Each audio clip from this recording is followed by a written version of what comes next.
welcome into the Outdoor Experience with Dale Helgeson. I am your host, Dale Helgeson, and I am here in beautiful Lake Geneva, Wisconsin, and I'm here with Jungle Jay Christie at Safari Lake Geneva. Jay, how did you get into this? Well, it wasn't an overnight success. I think I can safely say that. This was something I've been dreaming about since I was really quite young, and was only able to finally manifest it into reality about 10 years ago, after examining multiple properties around the region. And it really was my attempt to take the zoo paradigm and flip it right on its head. In other words, rather than have customers or visitors or guests coming to a fairly spacious property and observing multiple animals in rather small, discrete exhibits, why couldn't we just turn the whole property over to the animals, allowing them to roam over multiple acreage, and then putting people in a cage, which initially was in the form of some modified hay wagons we have. But now the average customer is coming to visit us in their own car, which serves as a protective cage. And that's a great idea because, one, it's more comfortable. Yeah. You got air conditioning if you want it. and you're up close. I mean, these guys are right here. Don't try to bite me. So, what is your history to get you into a safari? How did you get interested? Were you interested in animals growing up, and where did you progress your career into? I absolutely was. In fact, my parents tell me zoo was the first word I learned how to read. So it was probably no surprise that the career trajectory that I took, which did include becoming a zookeeper and then, in fact, even a zoo director. So it wasn't until I was somewhat advanced in my career that I finally managed to pull this together. There wasn't a lot of enthusiasm for it with a lot of the surrounding communities and a lot of the places I looked. But I'm so glad that we waited, because this was by far the best property that I had a chance to actually see. So it all worked out in the end. So, and as you can see behind us, I mean, it's beautiful. Oh, yeah. You have different varieties of land on the property, and these animals are just walking around free. Mm-hmm. You know, they're not in a pen, they're not in a cage. They get to roam around and play and do whatever they do. You're absolutely right, Dale, exhibiting many of the same behaviors, if not all, that they might exhibit in their ancestral homelands, including roaming about in herds or interacting with multiple different species. And it's probably worth mentioning that none of these animals really know what life in Asia or Africa were like, because they're descendants of immigrants who came to this country many, many years ago, some as long ago as the 1930s. So how did you procure all these animals? Well, that's a great point, because they did not come from Africa or Asia, but rather right here in the U.S. Some of them were born right here in Wisconsin. So some of them came from parks like this. We have a few rescues here and there. Some of them came from some of the accredited zoos in the area. So what do you do? All right, so we have winters here. That's true, I suppose. These are African and Asian animals. You know, how many are not accustomed to winters, and how do they adapt to them? You know, it might be about half and half in terms of animals that are well suited to cold weather, like, say, this alpaca we were just befriending. Also camels, yak, bison, of course, from right here in North America. But you're absolutely right. Some of them do come from tropical areas as well, not the least of which being the ostrich, for example, and multiple antelope. But it's quite interesting just how hardy they are. So they've got access outside virtually every day of the year. But of course, they always have access to heated shelters as well. But it's quite interesting. Day or night, they'll be out roaming with no ill effects. So how do, say, the ostrich, since they're right here, what do they do in the winter? Do they go out and play like they do in the summer? What do they do? That's exactly what they do. Very little difference between their summer behavior and their winter behavior. In fact, they'll even lay eggs in the winter and really set on them. Well, hi there. So you have, how many animals do you have at the park? Almost 200. Oh, that's a significant amount. that's for sure, of over 3 dozen different species. So what species do you carry here? Well, they're primarily grazing animals or browsing animals, so vegetarian animals in essence, ones that aren't likely to eat our customers or each other. And so those include a few of the bird group, like the world's largest bird, the ostrich. We've also got some emus here, but then primarily hoofed animals, so multiple types of antelope. Of course, we have giraffes and zebras, as well as a few fan favorites who most people have heard of, but maybe have never seen in person, including things like the yak or the water buffalo. So I know you've added a new addition to the park. Oh, yeah. Talk a little bit about this new addition. Well, it's called Audrey's Amazon Adventure, and it's our little piece of South America right here in Walworth County. So it's home to a breeding group of squirrel monkeys, as well as our capybaras, Kathy and Barbara. So, and it's in the capybaras, what are they? They're the world's largest rodent. And when you see them up close, it's no surprise to know that the guinea pig is one of their closest relatives. That's another South American rodent. But the capybara is the world's largest living rodent. It's a semi-aquatic rodent. But they're enjoying a real, they're enjoying some real popularity right now because they're trending TikTok craze is what they are. So it's also interesting where the capybara and the squirrel monkeys are. You literally walk through the enclosure with the animals. That's right. So that's in keeping with our whole theme, which is immersing people virtually with every single animal here, with the smaller ones when they're on foot, but with the bigger ones, obviously, for everyone's safety in their vehicle. But it is one of only 3 places in the United States where you can observe squirrel monkeys on foot in their same space, a walk-through squirrel monkey exhibit. So do they ever come up to the people? Yes, they sure do. We ask people to keep about 6 feet away from them, and most people are pretty good at observing that, and some of the monkeys are good at observing that. But so far, it's really been a great success.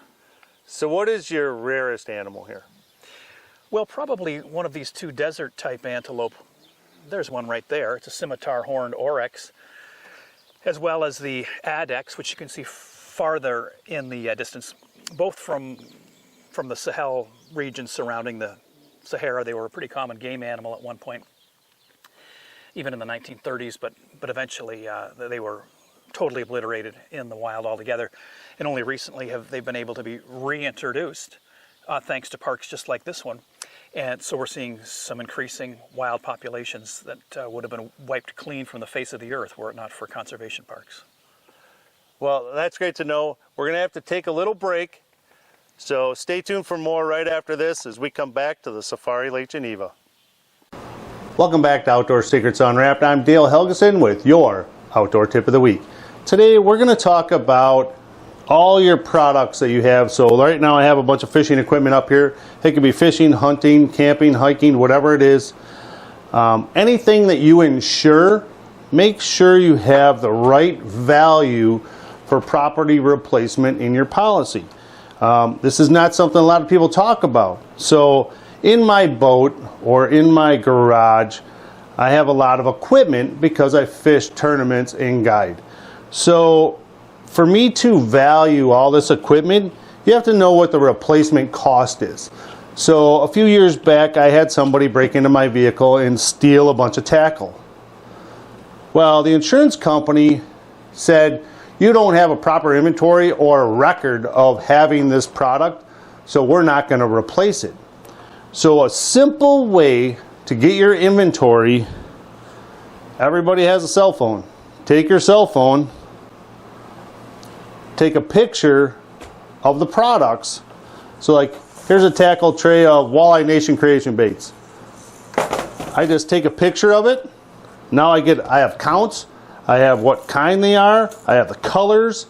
I have everything. So I can take an inventory of that.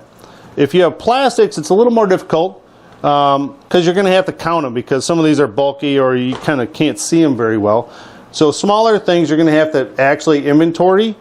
You don't have to count every hook necessarily, but just get a general count and have the pictures available. and keep them on record. And it's super easy to do. Just do it on your phone. And you can either send them to your insurance company so they have a record of it, or you just keep it in your own files. I mean, because what's it cost to replace a church tackle planer board? Do you know? Have you bought one lately? What's it cost to replace this is important, because like this one has a tattle flag, has a clip. It all costs more money. You want to know what it costs to replace it, not just get the board. I want the tattle flag and everything else. Everything costs more money. Or how much does it cost for a tackle tray with all these baits? If you have pictures of it, you can go and actually calculate what was taken, or if you have a fire even, for your homeowner's insurance. What happens to all these products? You need to have an inventory so you can get them replaced, and that is your Outdoor Tip of the Week. Hey, welcome into the Outdoor Experience with Dale Helgeson. I'm your host, Dale Helgeson, and I'm here in Lake Geneva, Wisconsin with Jungle Jay Christie, the owner-operator of Safari Lake Geneva. Thanks for joining me, Jay. Here we are, we're right in front of the water buffaloes. Amazing creatures. Since we're right in front of them, let's talk a little bit about them. What are these things like? Well, these are domestic water buffaloes, so they're really as innocuous as a dairy cow that you might find elsewhere right here in Walworth County. They are descended from the wild water buffalo, though, which is an endangered species that's just an enormous beast, much bigger than even our North American bison, of which there are none outside of Asia. But the domestic water buffalo is a pretty plentiful animal. In fact, it's sometimes referred to as the living tractor of the East because, well, it is a beast of burden, but also provides milk, and of course, meat and leather, and really is critical to many economies in Southeast Asia. So, you know, and a lot of people have a misconception of them. Can you talk about that? Well, I think you could confuse one with a Cape buffalo, which is an extremely dangerous game animal from Africa. But these are relatives of the Cape buffalo, but not aggressive at all. Yeah, because I know they're very feared over there. And so we're out here, and you have a very interesting area because it's not a zoo. It's a very open, roaming structure. And as you can see, these guys can go wherever they want. They literally can roam around acres and acres of land. So talk a little bit about, they have all this grass stuff to eat, right? Do you have to supplement their food? We do, much more so in the winter, obviously, but even at the height of summer, we're providing them with hay 24/7. But of course, the unique thing that makes this much more interactive than an actual African safari is that our guests can in fact feed them using our specialty grain, which we sell for $5 per cup, meaning that almost every animal here is habituated to coming right up to your car window and allowing you to feed them. And these cups are not like a cooking cup. They're pretty big. That they are. So it's kind of deceiving when you say cup, because it's more like a bucket. Yeah. Although to bison, it probably looks like a thimble. That's a good point. Yeah. But I you know, and watching them just eat out of your hand is amazing. And it's a unique experience, and I'm glad I got to do it. But you don't think about some of these wild animals from all over the world that are here that you can literally hand feed or pet. It's really a unique experience. You know, it's not a petting zoo. You do have an area that's kind of like a petting zoo. They roam around and True. but these things are roaming around free. They can come and go wherever they want within this area. You know, it's a very unique experience, and you can literally drive your car through it. That's exactly right. 6 months out of the year, in fact, May 1st through October 31st. Probably worth mentioning that people do need online reservations. It's such a popular phenomenon that we sell out most days. So by all means, don't just show up here without an online reservation that you can make at SafariLakeGeneva.com. So these guys, this is the first one I've seen really come out of the water at all. What do they do in the winter? Well, they're surprisingly hardy. So they're going in and out all day long, even in the middle of the night. We find they do have heated shelters. They're right behind us that they can use, but they're surprisingly hardy for an animal from Southeast Asia. It's probably worth mentioning that they're not particularly well suited to extremely high temperatures, which is counterintuitive because they come from one of the hottest parts of the world, and that's why they do need water to cool off. Anything above 75 degrees, in fact, we find that they're headed to the beach. I can't say I blame them when it's hot. I love going to the beach. So as we went by these guys, and we're going to go into this other pen over here, which has, I mean, it's got a whole array of animals too. Talk a little bit about some of the animals in there. Sure, we've got North America's largest land animal. Of course, that's the bison. We also have, also from Southeast Asia, the zebu type cattle, including the miniature zebu, which is the smallest of all the domesticated breeds, and some gyr type, which are the sacred cattle of India that people have heard of but perhaps never seen. Also the ancestor of our Brahman cattle that we know and love here in the United States. And we also have the always popular, but never more popular than now, Highland cattle from the Scottish Highlands. And, you know, I know you have some that were actually born here. That's true. Some of the Highland cattle were, as well as some of the yak that also share that area. And that's an interesting compare and contrast. Animals from thousands of miles apart, which have been bred in many respects to be quite similar to each other. The domestic yak from Tibet, and then, of course, Highland cattle from Great Britain. So what is your next steps out here? I mean, you have hundreds of animals out here. That's right. We're lucky in that we do have room to expand, so in the years to come we shall be doing exactly that, and increasing the diversity of animals here to some extent. But I don't think we'll ever make a major departure from really specializing in these friendly hoofed animals that people have come to know and love at Safari Lake Geneva right now. And so, like, we just had a car go by, right? Oh yeah. They're going through, enjoying the safari. They're feeding the animals out of their car. Mm-hmm. And it's very important to know that, you know, these are not animals that are going to attack you.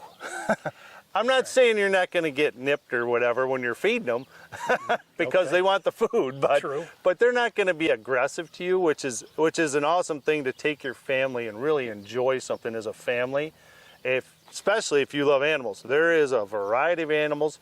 How many different types of animals do you have here? Almost 3 dozen, Dale. And to your point about safety, that's an excellent point. It is a pretty benign bunch, but nevertheless, we'd never want anyone to hop out of their cars as we're doing right now either. They're still wild. That's for sure. Well, what else can we? What is your future expansion? What are you looking to add to this features? You know, too soon to say. I wouldn't be surprised at some point down the road if you couldn't see a kangaroo or two here, however. Interesting. Mm-hmm. Now, kangaroos, they got that reputation of punching. Oh, that's right. Is that going to be a good thing? Yeah, good point, Dale. I don't know if we'll have any adult male kangaroos now that you bring that up. So thanks, Dale. That's probably good advice. All right. Well, I want to thank you for taking the time, and we're going to be right back after this with more from Safari Lake Geneva.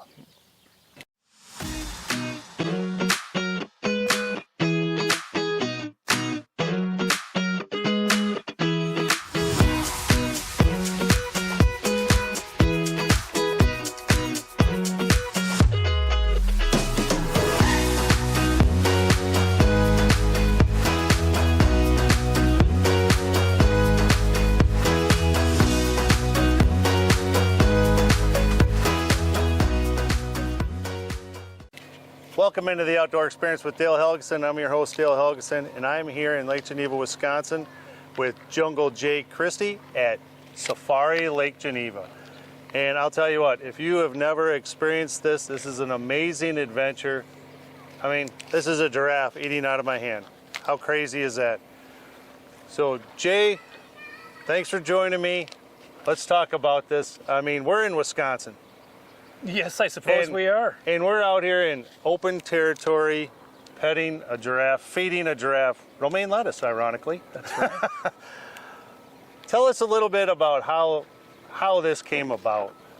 Well, this was really the culmination of a lifelong dream for me, Dale. I wanted to do something like this since I was quite young, and never imagined that it would necessarily be in Walworth County or even in Wisconsin.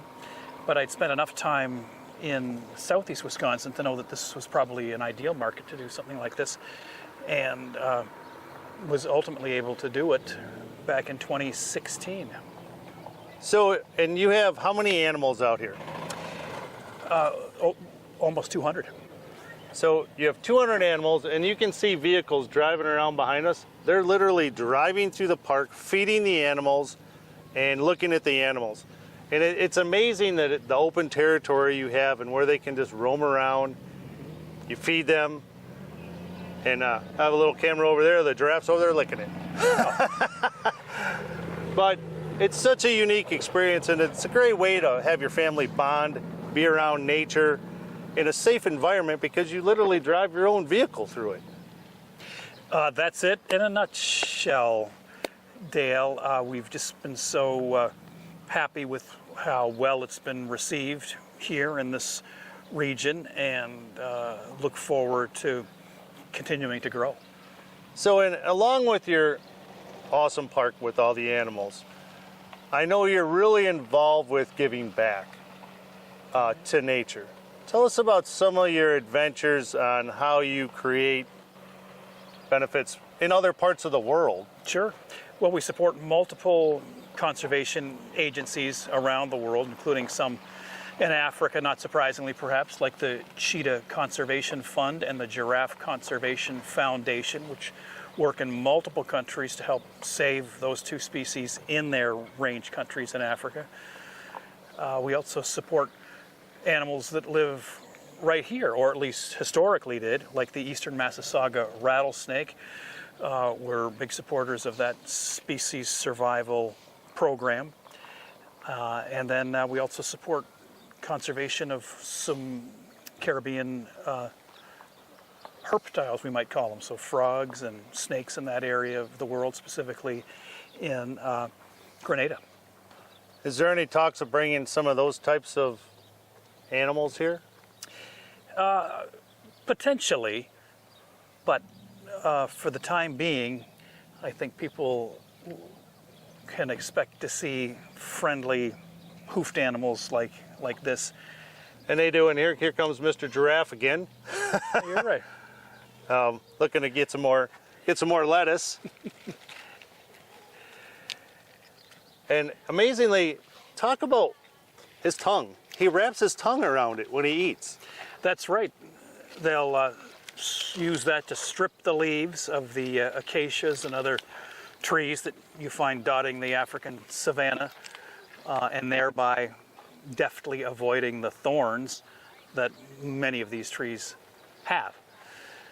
People often remark on the color of the tongue. It's as dark as it is, so it's less likely to become sunburned. So much time does it spend outside of the animal's mouth. And now we have a little zebra standing behind us too. I don't know what the zebra eat. I'm guessing grass. You are absolutely correct. Yeah, not so many leaves for the zebras. That's a Grant's zebra, which is the type of zebra that we've seen personally when going on East African safaris. It's probably worth mentioning we like to take a safari almost every year, so fans of our Facebook page should stay tuned if they ever want to join us on a genuine African safari. So, and that's, your conservation efforts are another great point, that the money you spend to come do these tours is not just for Jay, right? It goes for conservation of several different species throughout the world, which is very unique in itself too. A lot of business people just want the money, but you actually give back, which is a great entity, and people should be proud, to come here and take their families through here. Because one, we drove through and we're videoing some of the people in their cars, and I've never heard so much laughter They did not stop laughing when the animals were going in their car to get food, because you sell big little buckets of food to feed the animals. And it was funny how much they were laughing. It was car after car was just laughing, having a great time driving through this safari.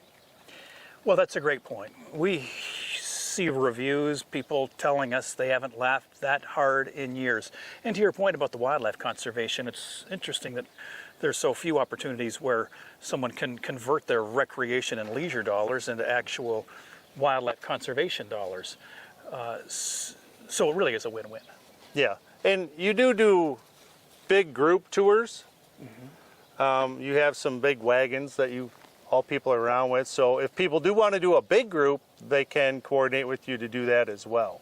They sure can. They can book on our website just like they would for any other safari. We do need at least 2 weeks heads up, but there is a tab right there on our website called Group Tours. And it's a great way. I mean, we saw a bus come in here today and load up 2 wagons and go through this whole thing, and they just had a ball. It was fun watching the people, and if you want to people watch when you're out here, it is amazing because everybody is just having a good time. Whether it's the employees taking care of the animals, you can just see the love that they have for these animals and how well they're taken care of, to the people going through just enjoying seeing animals they may never have seen before. Yeah, you're 100% right, including animals that they've never heard of before, but also, interestingly, animals that perhaps they have heard of but have never seen in person. And 2 great examples to me are the yak and the water buffalo. And they're very unique species that we've had the pleasure of going to see. Another fun thing is you have a lot of different animals in one area. Oh yeah. When you drive through, I mean, in that first section, it's a big space. It's acres and acres of land that you drive through. How many animals are in just that space alone of different species? Well over 70. I mean, you drive through 70 different species of animals in your car and you can feed them. I don't know, I've never been anywhere that you can do that, which is really unique. You go to a zoo and you can't feed the animals. They got signs. That's right. You're right. Here, you promote them to feed the animals. You sell the feed to them. That's you don't right. want to just bring anything. True. But you got to still keep the health of the herd, intact.